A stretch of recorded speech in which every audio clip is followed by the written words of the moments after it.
Personas que se esfuman de la nada, niños que se evaporan mientras duermen, misterios que se mantienen entre oscuros laberintos de conspiraciones y enigmas. Situaciones que nos llevan a replantear nuestra percepción de la realidad y que desafían la cordura de investigadores y criminalistas. Casos como el de Michael Rockefeller, bisnieto del magnate petrolero John D. Rockefeller, que desapareció durante una expedición en la región Nazmat, al sudoeste de la Nueva Guinea en Oceanía. El 18 de noviembre de 1961, mientras él y una acompañante cruzaban la desembocadura del río Bex, las mareas y los vientos provocaron grandes olas que ahogaron el motor de la embarcación que volcó. Mientras los dos hombres se agarraban con desesperación a los restos de su barca para no ahogarse, Michael tomó la trágica decisión de ir él solo en busca de ayuda. Según informó el diario ABC, Rockefeller habría sido devorado por caníbales, aunque nunca se ha podido comprobar dicha versión.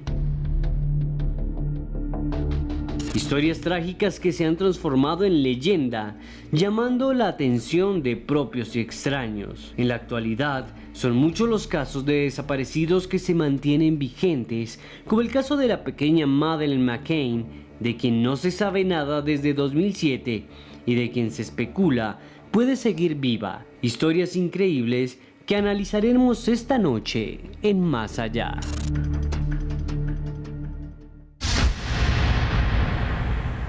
Desapariciones que abren precisamente también el espacio a la leyenda de estas historias que parecen en algunos casos del más allá, cosas que no están presentes en la realidad. Y quiero empezar con uno que veíamos en particular en esta nota, y es el caso de Rockefeller, porque Edwin, una de las familias más poderosas del mundo, este señor se va en una especie de expedición en búsqueda de estas tribus a grabar allí con unos amigos en un trabajo de campo bastante interesante, y de repente desaparece.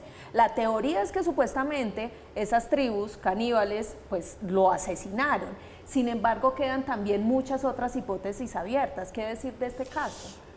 Creo que con este caso y con muchos de los que vamos a tratar esta noche, hay características del propio caso que lo hacen notable.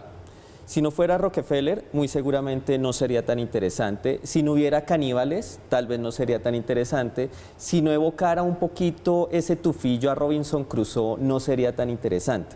Creo que esos son los elementos los que permiten que esta historia sea notable sobre muchísimas otras, muy seguramente más importantes, más notorias, pero en este punto es el personaje y las circunstancias lo que permite a nivel psicológico que uno empiece a especular muchísimo. Pudo ser una conspiración, se ocultó de su familia, se lo comieron los caníbales, o como incluso se puede ver también en redes, se quedó viviendo con ellos. Entonces la especulación creo que es natural a este tipo de situaciones, porque los misterios parten de una premisa básica: no hay la suficiente información para cerrar la historia, por lo tanto de ahí en adelante lo que uno diga es totalmente válido, siempre y cuando, y lo hablábamos en otro programa, siempre y cuando sean sobre evidencias sólidas, ¿no? Porque la especulación sobre especulación siempre lleva a que los casos empiecen a distorsionar y realmente ahora, desde el punto de vista investigativo, sean más difíciles de llevar. Don Esteban, hablábamos nosotros también por fuera de micrófonos que estas historias, precisamente lo que decía Edwin, lo hemos dicho muchas veces, que también cogen trascendencia precisamente por los personajes, y ahí le quiero preguntar a Sebastián precisamente sobre eso.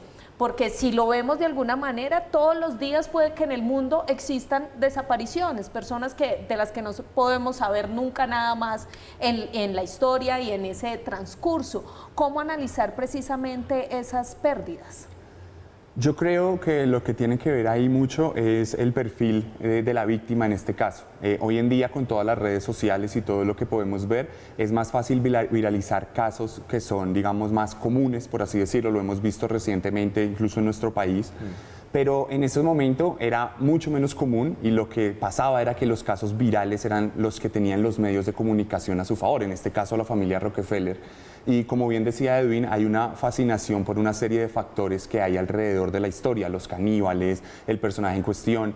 Luego, en la historia hay algunos factores que son un poco más plausibles, algunas teorías, digamos, de investigadores que dicen que él cayó en medio como de una reyerta entre las tribus y el hombre blanco, que no necesariamente fue canibalizado, pero como no son historias que cierran de una forma satisfactoria esta relatoría y estos cuentos que necesitamos en nuestro día a día, ahí es donde tenemos una serie de elementos que nos permiten ir hacia esa fantasía, que como no podemos comprobar cierta o no, esa fantasía se nos vuelve un relato generalizado y ese relato generalizado es lo que la hace tan interesante. Por eso luego vemos los 3 cráneos, luego no sabemos si fue canibalizado, si vivió con ellos. Aunque todo indica que simplemente murió en medio de una reyerta, no queremos saber cuál fue la verdad en ese sentido, por mucho que digamos que sí. Y eso es lo que yo quería preguntar un momentico a Edwin, y es esto, realmente no sabemos qué pasó, no tenemos ni idea. Y si bien sí existen en estas islas gente antropófaga, y si bien este señor Rockefeller era etnógrafo, era una persona que ya había viajado varias veces al lugar, ya había estado con ellos, si bien todo esto ha sucedido, no tenemos certeza. Fue una nota de prensa que sugirió en su momento, hombre, no apareció porque se lo debieron haber comido, pero no hay mayores pruebas de eso. El misterio está en que no volvió a aparecer, es que no sabemos dónde está. Y como dicen en internet, hay gente que dice, fui a Papúa y entre las tribus vive un anciano blanco. Y el anciano blanco dice que no quiere hablar con nadie porque, esto es de los años 90, porque ya debe haber muerto, porque él no quiere volver a Nueva York. Entonces todo el mundo dijeron, es Rockefeller. ¿Puede de alguna manera estas teorías tener algo de verdad? ¿Ser canibalizado, quedarse en una tribu, era un antropólogo o usted qué piensa? En el mundo de las posibilidades infinitas cualquier opción es válida y puede ser verdad. El tema es cómo se corroboran esas hipótesis que al final de cuentas son, se lo comieron, se quedó viviendo allá, en fin.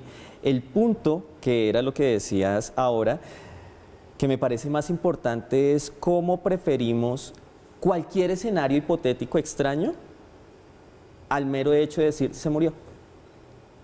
¿Se ahogó? Creo que no es fácil. Se ahogó porque además el naufragio ocurrió bastante lejos de la playa.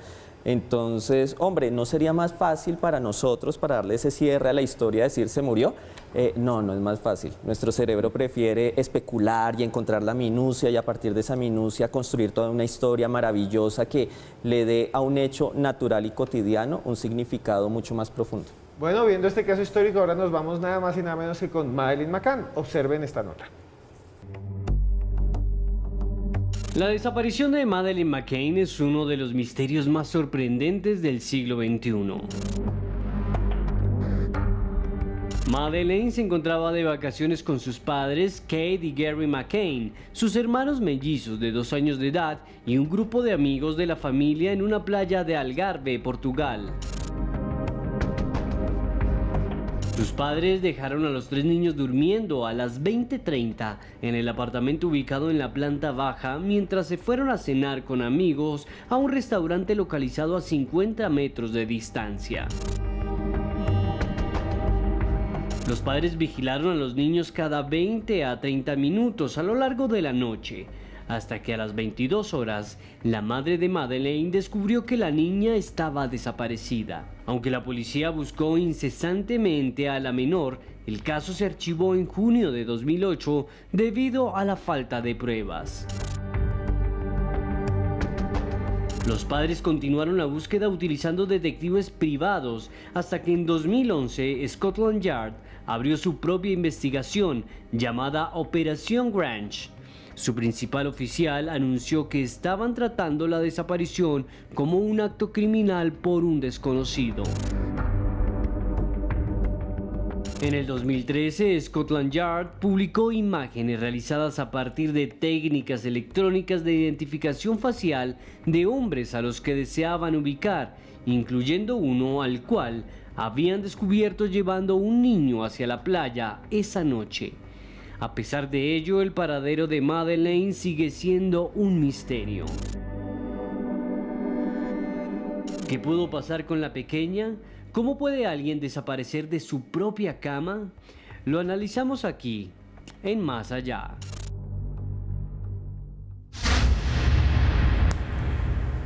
Las preguntas, las teorías sobre lo que sucedió con esta niña las vamos a analizar después de comerciales. Mientras tanto, les recomiendo este libro, se llama Una breve historia de la vida en la Tierra, de Editorial Urano. Nosotros ya regresamos y ustedes mientras tanto escriban con nuestro numeral de hoy.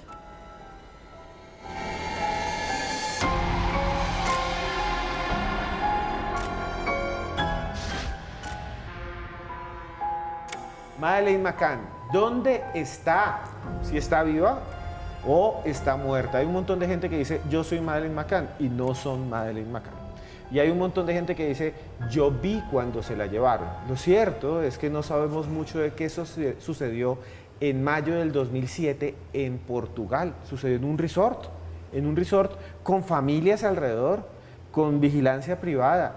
Y la familia, les cuento, el papá y la mamá estaban comiendo con los amigos y cuando volvieron no estaba. Y habían buscado tener hijos durante mucho tiempo, incluso fue concebida in vitro. Ellos siempre quisieron tener niños y desapareció. Es como una cruel broma del destino, una tragedia realmente. Sebastián, ¿qué podemos saber de esta desaparición? ¿Qué piensa usted? ¿Cómo sucedió esta desaparición? Para usted, ¿qué es lo más raro? Para mí lo más raro es cómo todas las versiones han cambiado constantemente, cómo han salido nuevas historias que nos han contado nuevas versiones. Inicialmente incluso se habló de que la habitación donde ella desapareció tenía rastros de sangre que fueron limpiados, teníamos luego rastros de cabellos de ella en el baúl del carro de los padres, pero luego empezaron a salir otras versiones relacionadas con trata de personas, otras versiones con secuestros para fines de trata de adopción, de red de adopción ilegal. Y luego todo empieza a cambiar y hasta el mismísimo gobierno del Reino Unido se empieza a involucrar. Hay una crisis diplomática incluso con las autoridades portuguesas que en algún momento anunciaron que ellos eran sospechosos, los padres, y por acción del gobierno británico ellos dejan de ser sospechosos y salen del país. Luego hay toda una movida con el crowdfunding que hicieron, con la publicación del libro, con el pago de la hipoteca de la casa. Yo creo que lo más extraño es todo lo que surgió después de la desaparición y eso da pie para que contemos 1000 historias alrededor. Mayo del 2007 es la fecha en que desapareció. En Praia de Luz han pasado 16 años en que no se sabe nada. Edwin, es muy extraño. ¿Usted como criminalista cree que esa desaparición fue un crimen o qué piensa usted que sucedió después de todo lo que ha visto? Hay algo en criminología, hay un concepto que se llama la victimología evolutiva. Y sugiere este planteamiento teórico que de acuerdo a la edad de una persona es más fácil, es más susceptible de un tipo de delitos, uno, y de que la agresión venga de un grupo particular de personas. En los preescolares lo que nos dice la teoría es que es más probable que las agresiones vengan desde su círculo familiar más cercano, es decir, que sea una agresión de tipo intrafamiliar. Mientras que cuando van creciendo se aumenta la probabilidad de que ya sean extraños. ¿Por qué? Porque el niño o la niña ya no está dependiendo de su familia, sino que puede entrar por capacidad propia a interactuar con otros. Este planteamiento, así no sea consciente para los investigadores, es el que empieza a encauzar muchas veces las investigaciones. ¿Por qué? Porque se piensa que los padres estaban más cerca, por lo tanto eran los que mayor probabilidad tenían de hacerle daño, en este caso a Madeleine.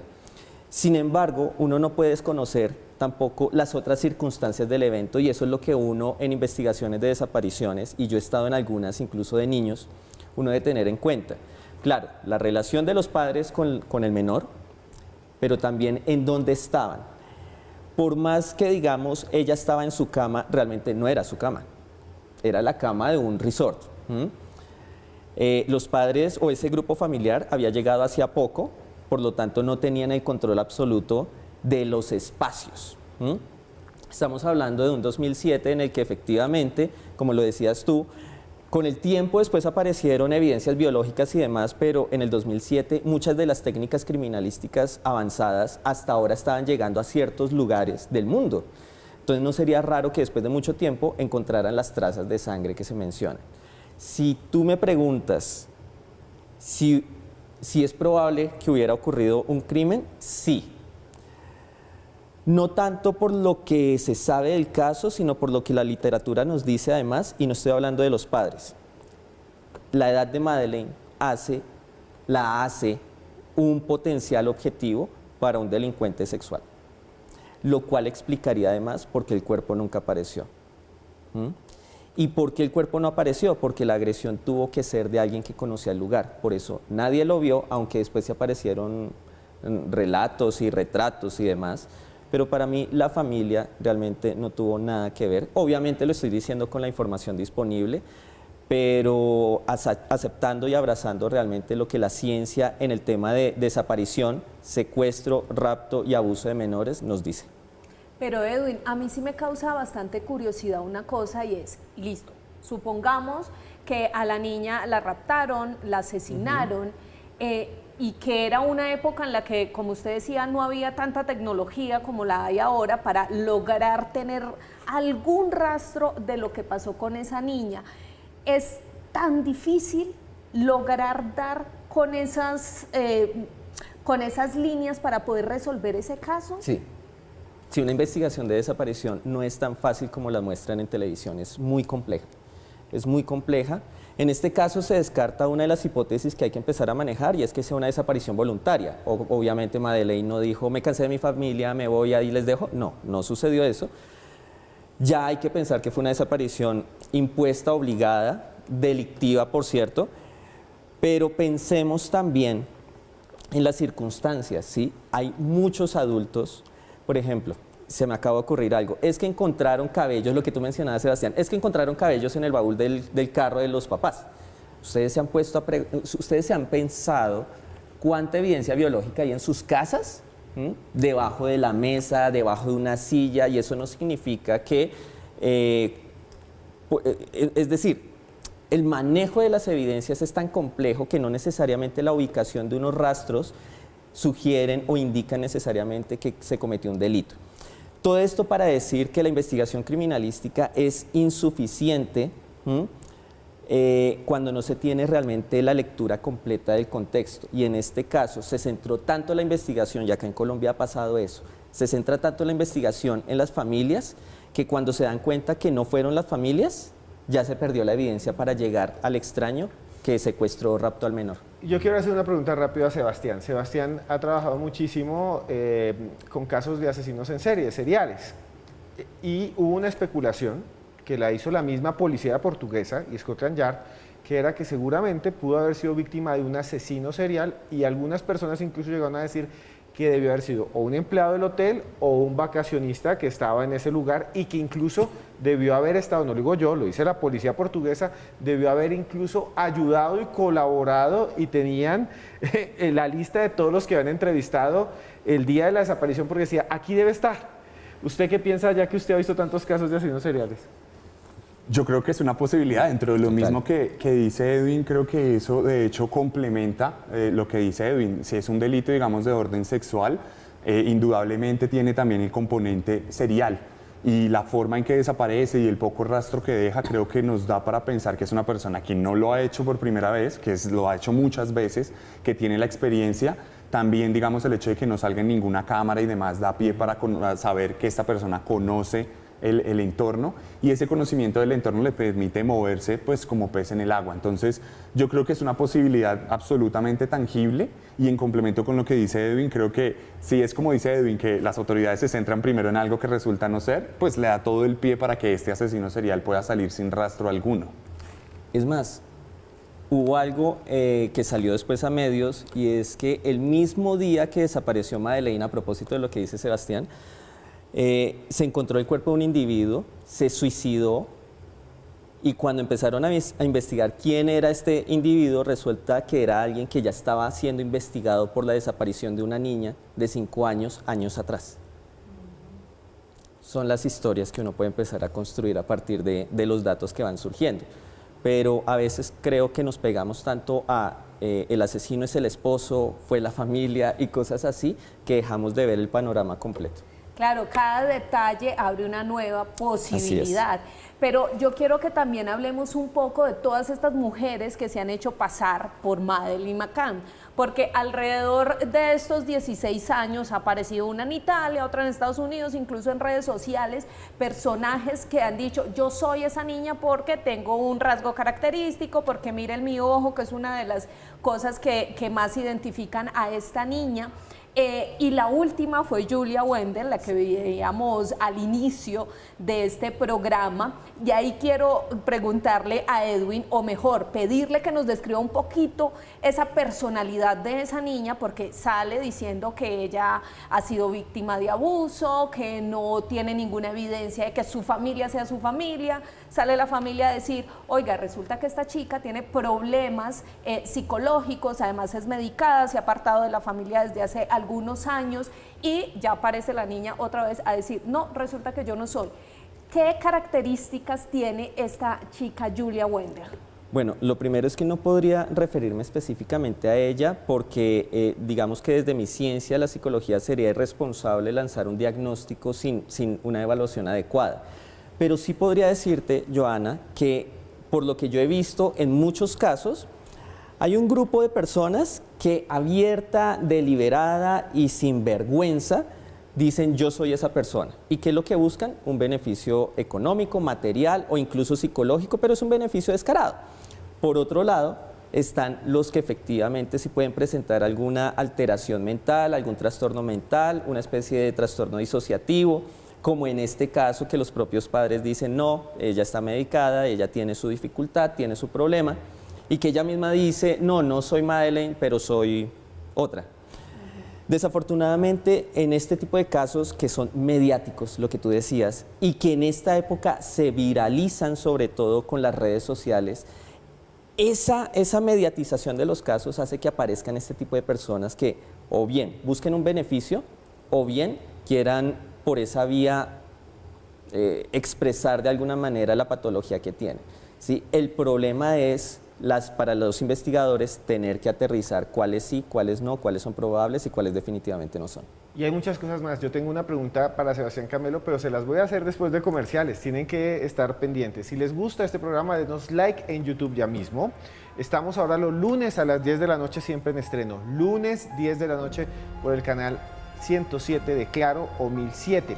Les dejo este libro que se llama Desastres Naturales. Es un libro que nos envía John de Planeta de Libros. Desastres Naturales en América Latina de June Caroline Elric. Dicen que es buenísimo. Se lo voy a regalar aquí al señor Edwin Olaya por venir. Y tenemos este de Víctor Lozada, muy rápido acá, una novela del sello Calista Editores que se llama El Último Nómada. Este se lo regalo aquí al señor Sebastián Camelo. Se les quiere, ya volvemos a Más Allá. ¡Mua!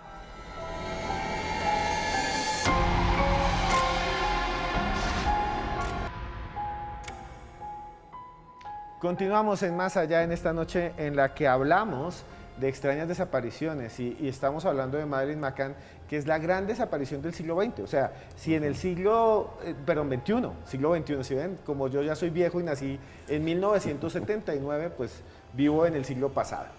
Pero es la gran desaparición del siglo XXI. Antes teníamos a Rockefeller, en el siglo XX al hijo de Lindbergh, que hasta para chistes, que eran chistes muy crueles y no debían haberse hecho, que también había desaparecido una gran cantidad de personas, Emanuela Orlandini y un montón de gente más. Vamos a hablar de eso, pero le quiero preguntar, Sebastián, usted que ha investigado tanto estos temas, ¿qué similitud ve con otros niños desaparecidos? Porque hay muchos más casos y realmente llaman muchísimo la atención.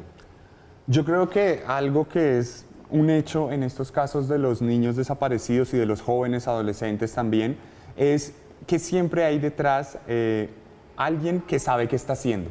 No se trata de un impulso, no se trata de alguien que simplemente llegó y dijo me voy a llevar a este niño a ver qué pasa, sino que hay una cuidadosa preparación. Hay casos muy específicos, en Colombia hemos vivido, tenemos al depredador sexual de menores más grande de la historia, que preparaba en un inicio sus crímenes y que bueno, ya luego se descuidó porque lo veía muy fácil, pero en general siempre hay una preparación, siempre hay un camino trazado, siempre hay un modus operandi que nos permite, digamos, identificar no solo las fijaciones o las fantasías de quien lo hace, sino también cómo se cuida de no ser descubierto. Pienso mucho en un caso, aunque es un poco distinto, pero me recuerda mucho este tema, el de David Ray Parker, que era un depredador junto a su esposa, raptaban jovencitas y las encerraban durante meses en su tráiler donde tenía una serie de elementos de tortura, y él las soltaba, no a todas las asesinaba, sino que a muchas las soltaba después de drogarlas mucho tiempo para borrarles la memoria y que no fuera descubierto. Entonces yo creo que hay un trabajo cuidadoso, es como la sistematización de esas fijaciones, de esos impulsos. Evidentemente estos depredadores sexuales, estos depredadores de menores tienen unos impulsos, unas aberraciones, ahí unos traumas que traducen en esto, y es cómo los sistematizan y cómo los vuelven, digamos, su vida, su diario vivir, que les permite salir impunes. Pero miren, en estas historias hay una que marcó también todo nuestro siglo pasado, y fue la de la familia Romanov. La familia Romanov, una de las más importantes en la humanidad, tuvo una chica que se llamaba Anastasia. Aquí está la historia y ya venimos a analizarla.